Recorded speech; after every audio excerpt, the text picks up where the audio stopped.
ஆசாரிய பட்டத்துக்கு தான் கர்த்தர் எல்லாரையும் அழைச்சிருக்கிறார். எபிரேயருக்கு எழுதின நிருபம் 2வது அதிகாரம் 5-9 ஆகிய வசனங்கள்.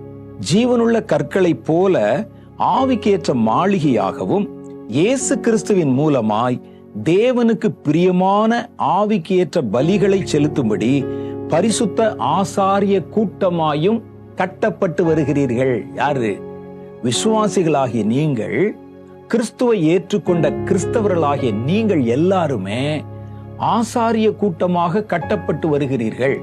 அப்போ உங்களை ஆசாரியர்களாக கர்த்தர் உருவாக்கணும்னா நீங்க முதல்ல ஆசாரிய பட்டத்துக்கான நீதியை நிறைவேற்றணும். அதுக்கு பேர் தான் ஞானஸ்நானம்.